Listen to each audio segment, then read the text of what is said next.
Verified department records. Genuine field evidence. Unbiased justice. Welcome to Bodycam Incident Reports. The lobby's closed. Pack your things and leave. Now. I'm a registered guest, last name Brooks. Are you going to check your system or just assume? I don't need a screen. You don't belong here, you're trespassing. You've got 1 minute before I call the police. It was 2 a.m. at the Grandmont. The expansive luxury hotel lobby was dead quiet. The vaulted ceilings and imported marble absorbed every sound, leaving the massive room feeling cold and cavernous. The lights were dimmed to an amber glow for the graveyard shift.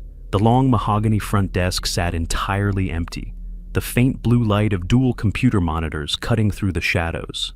Marcus Brooks sat at a small glass-top table, tucked into a quiet corner near the windows. He had just arrived from the airport, coming off a brutal, heavily delayed cross-country red-eye flight. Dressed purely for travel comfort in a plain black hoodie, dark tailored joggers, and a pair of spotless running shoes, he had his laptop open. The screen illuminated his tired face as he quietly typed out a few final work emails before heading upstairs to sleep. His posture was relaxed, his presence completely unobtrusive, blending into the quiet shadows of the room. Occupying the dead center of the lobby, under the brightest remaining chandelier, was a completely different scene. Sprawled over a custom velvet sofa was a white man in a wrinkled dress shirt and a loosened silk tie. He had stumbled in from a corporate event and passed out. He snored loudly, his heavy leather dress shoes resting directly on the pale upholstery, an empty rocks glass dangling from his fingertips. He was a loud, highly visible mess in the dead center of the room, and absolutely nobody was bothering him. Derek Fowler, the hotel's senior night manager, stepped out from the back office. His dark charcoal suit was immaculately tailored, a solid gold name tag resting on his lapel. He stepped up to the front desk and did a slow, methodical visual sweep of the lobby. His eyes swept right past the snoring man. He didn't flinch at the dirty shoes on the velvet, didn't clear the empty glass, and didn't check his terminal to see if the man actually had a room. He registered the mess, deemed it acceptable, and kept scanning. Then, his gaze locked onto the quiet corner. Derek stepped out from behind the front desk.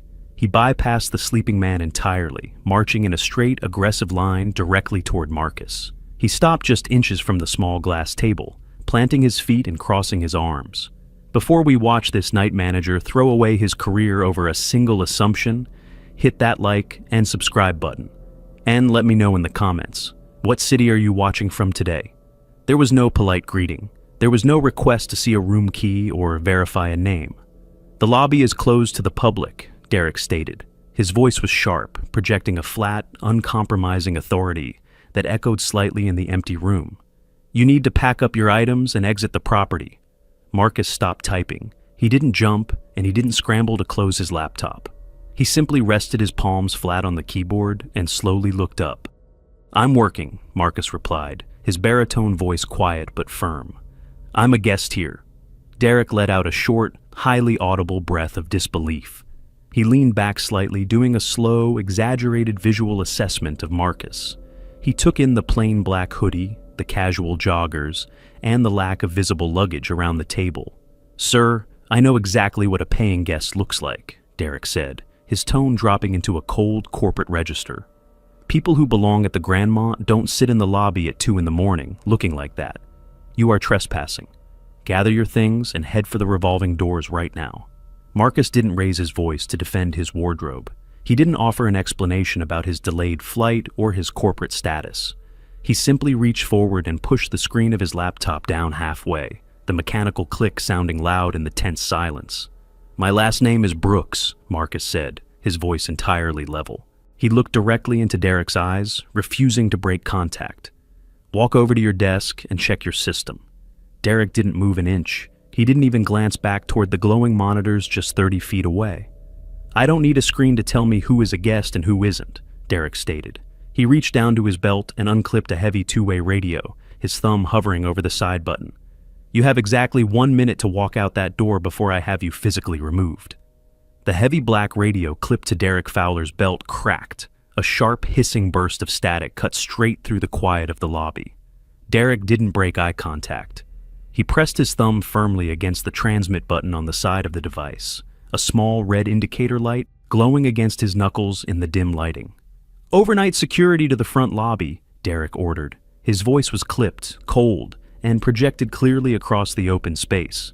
"I have a non-compliant trespasser refusing to vacate the premises." He released the button. Another burst of static cut the air, followed by a heavy, expectant void. Marcus didn't try to justify his presence. He stayed perfectly seated at the small glass table, resting his hands on the surface, and watched Derek.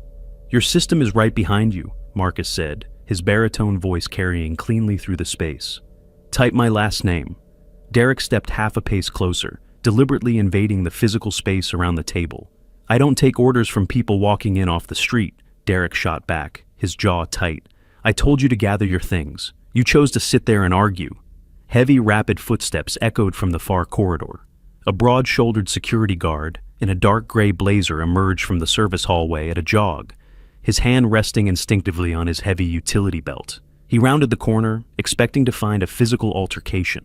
Instead, he found a quiet man sitting at a table, and the night manager standing aggressively over him. The guard slowed his pace to a walk, his brow furrowing in confusion.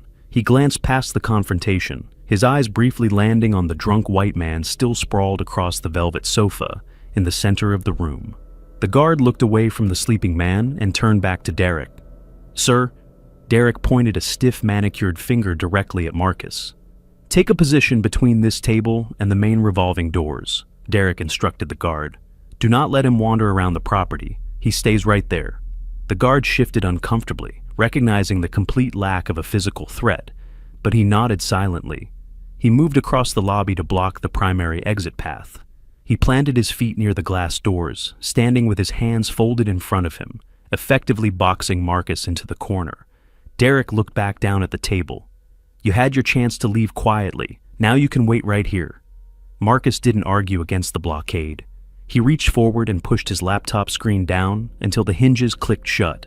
He slid the computer into his travel bag on the floor, pulled his smartphone from his hoodie pocket, and rested the bottom edge of the device against a highball glass on the table. He adjusted the angle, creating a stabilized frame that captured Derek's suit and gold name tag perfectly, and tapped the red record button. "I want this on camera," Marcus stated, speaking clearly into the microphone.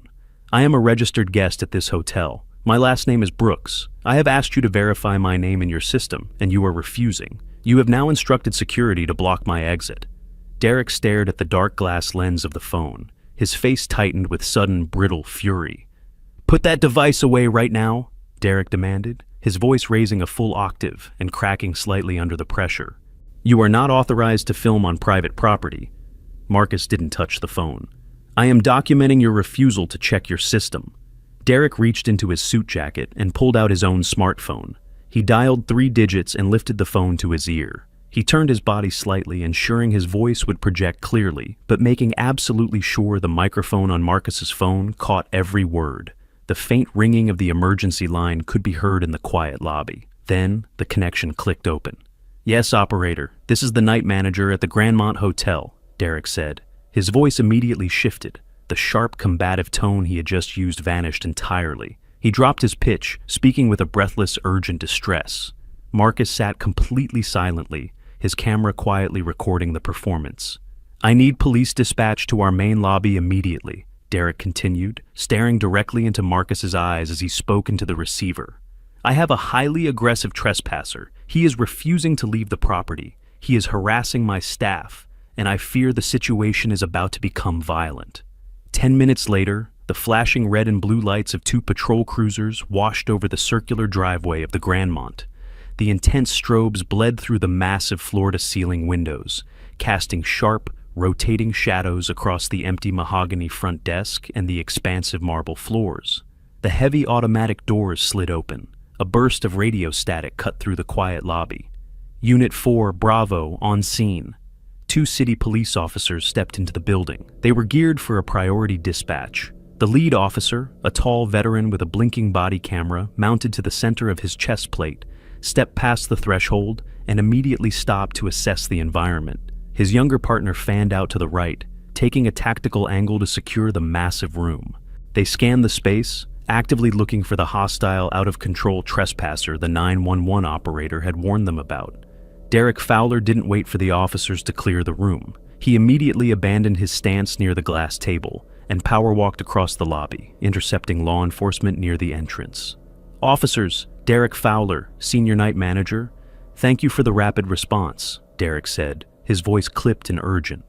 He positioned himself squarely beside the lead officer and pointed a stiff finger toward the dark corner by the windows. "The suspect is right over there." The lead officer rested a hand on his lapel radio.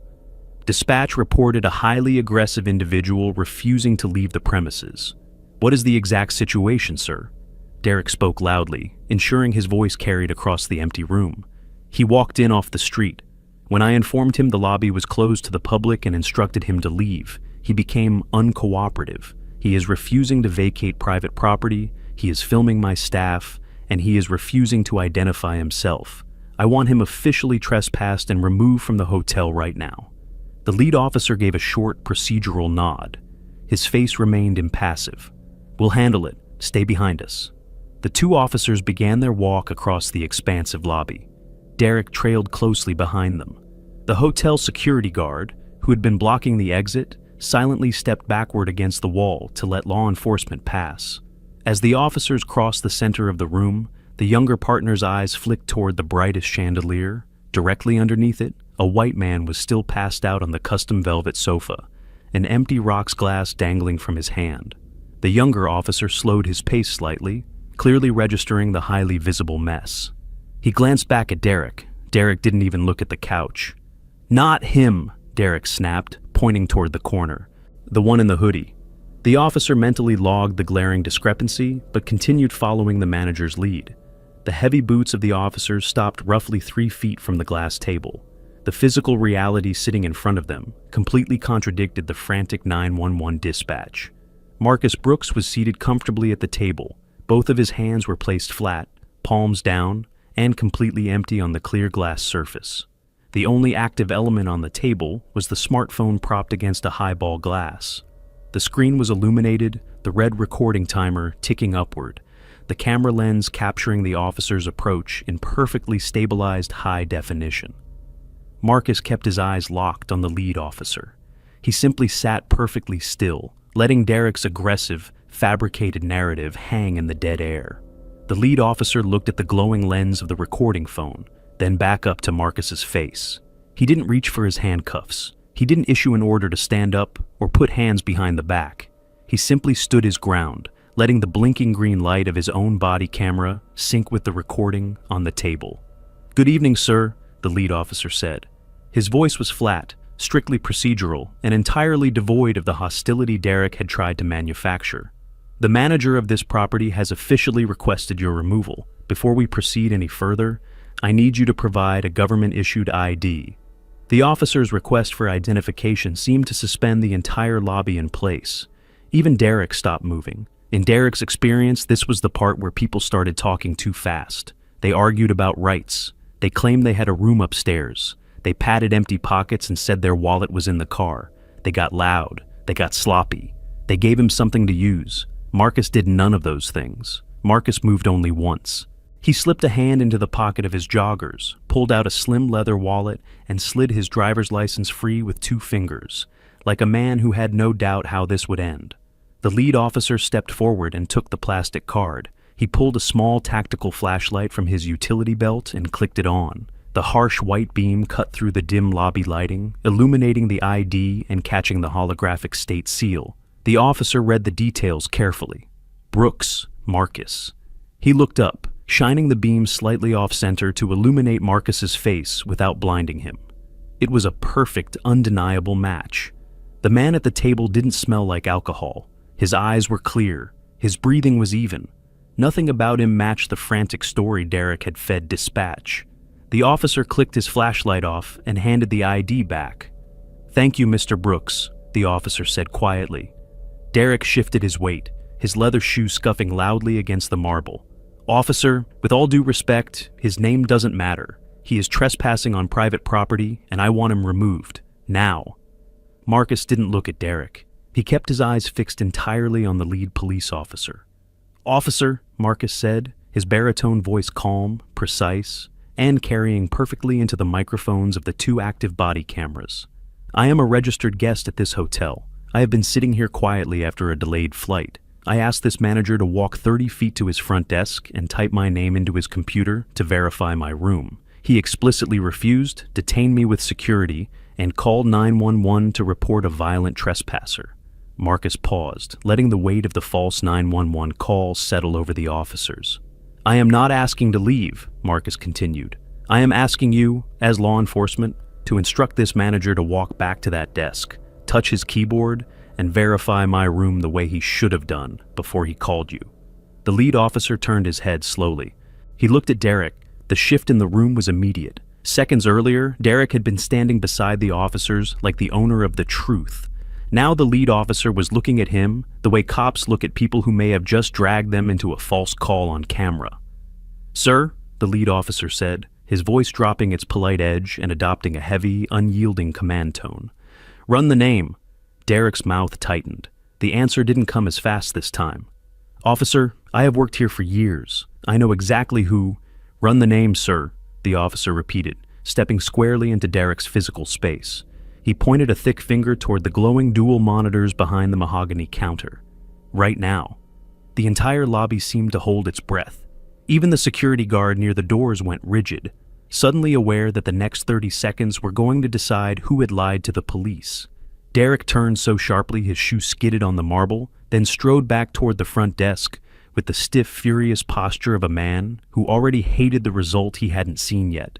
The younger police officer followed closely behind him, escorting him to the terminal to ensure complete compliance. Marcus remained perfectly seated at the table, his smartphone still recording. Derek stepped behind the mahogany slab. He grabbed the computer mouse with a sharp, violent jerk, waking the dual monitors. The screens flared with bright blue light, illuminating the dark back office area. He struck the keys with heavy, aggressive force. BROOKS. His fingers hovered for a beat over the mechanical keys, as if some final instinct was telling him not to finish what he had started. Then pride won. He hit the enter key with a loud, definitive clack. The hotel's proprietary management system paused for a fraction of a second, querying the global database. A loading wheel spun briefly on the dark interface. Then, the screen refreshed. A massive high-priority guest profile populated across both monitors. The younger officer leaned over the counter, bracing his hands on the polished wood. His eyes scanned the bright screen, reading the data out loud as his body camera clearly recorded the monitor. Brooks, Marcus. Status, Diamond Elite. Accommodation, the presidential suite. Rate, prepaid in full. The account banner spread across both monitors in bright priority colors. Impossible to misread. Impossible to explain away. Derek froze. His hands remained suspended over the keyboard. His mouth opened slightly, but no sound came out. The blood rapidly drained from his face, leaving his skin a sickly pale gray under the harsh glow of the monitors. He hadn't just tried to throw out a guest in a hoodie. He had called the police on a Diamond Elite client checked into the presidential suite, with both body cameras and a phone recording every second of it. The younger officer stopped reading, but the words presidential suite seemed to remain in the lobby anyway, hanging over the desk like a verdict. The lead officer, still standing near the glass table, let out a slow, hard exhale. He turned his back on Marcus, a clear shift in the room. The officers were no longer watching Marcus. They were watching the man behind the desk. The officer walked slowly toward the mahogany front desk, his heavy tactical boots echoing ominously against the marble. Derek Fowler's hands were shaking. He tried to pull his fingers away from the keyboard, stepping back from the glowing dual monitors as if the screen itself were about to burn him. "It's a misunderstanding," Derek stammered. "The system may not have refreshed. It's late. We have very strict overnight security protocols. I made a judgment call based on the situation in front of me. We can correct this right now." "You called in a priority 911 response," the officer said, leaning over the counter. "You reported a violent trespasser. You brought 2 armed officers into this lobby expecting a physical confrontation, and the whole time, this man was a registered Diamond Elite guest checked into your presidential suite. He didn't look—" The words died halfway out of Derek's mouth. He heard them himself before anyone else had to. He snapped his mouth shut, his face flushing a mottled, panicked red. The lead officer rested his hand heavily on his duty belt. "Because from where I'm standing, this is looking a lot like you use police resources to act on a personal bias. And that is going to be documented." Marcus finally stood up. He didn't rush, he didn't gloat. He slipped his smartphone, still actively recording, into his hoodie pocket, leaving the audio running. He slung his premium leather bag over his shoulder and walked calmly across the expansive lobby until he was standing beside the two officers at the front desk. Every eye in the lobby tracked him now, including Derek's. His immaculate corporate image completely shattered, Derek looked at Marcus with wide, desperate eyes. "Mr. Brooks, I sincerely apologize," Derek said quickly. "If you'll return to your suite, I can comp the stay, arrange amenities, and make sure this is handled internally at once." "I am not going to my suite," Marcus interrupted. His voice was absolute ice. He looked directly at the lead officer. "I need your badge numbers and an official incident report number. I am formally stating for the record that I was denied service, harassed, and subjected to a false police escalation based on racial profiling. My attorneys can handle the legal classification from there." The lead officer nodded, pulling a small precinct notepad from his tactical vest. "You'll have the report number before we leave, Mr. Brooks. We have the entire interaction recorded on our end." Marcus turned his cold, unwavering gaze back to Derek. "Process my checkout," Marcus ordered. "Sir, please, it's 2 a.m. Process the checkout. Refund the card on file. Print the receipt." Derek had to close out the reservation himself, line by line, under the body cameras. His hands trembled violently as he clicked frantically through the proprietary software, his breathing ragged. Forced to officially terminate the most expensive reservation in the entire hotel under the watchful eyes of 2 police officers, Derek hit the final command. The receipt printer whirred loudly in the quiet lobby, spitting out a crisp white folio. Marcus took the paper. He folded the receipt once, took his bag, and walked straight for the revolving doors without giving Derek a second glance. He left Derek behind the desk with 2 angry officers, a glowing incident on body camera, and no version of the story left to hide behind. Marcus checked out that night. Within 3 days, his attorneys had sent a formal preservation notice covering surveillance footage, internal logs, and the body camera record. The corporation moved fast. Before discovery ever opened, its legal team chose a confidential 6-figure settlement over a public fight tied to body camera footage, internal records, and a discrimination claim. Derek Fowler was terminated for cause before the quarter was over. Marcus took the settlement, moved his loyalty to a competing brand, and never set foot in a Grandmont property again. Drop a comment if you love seeing corporate arrogance get a cold, hard reality check. Hit subscribe for more instant karma, and I'll see you in the next one. This concludes today's report. To access more official footage, please like and subscribe. Thank you for choosing Bodycam Incident Reports.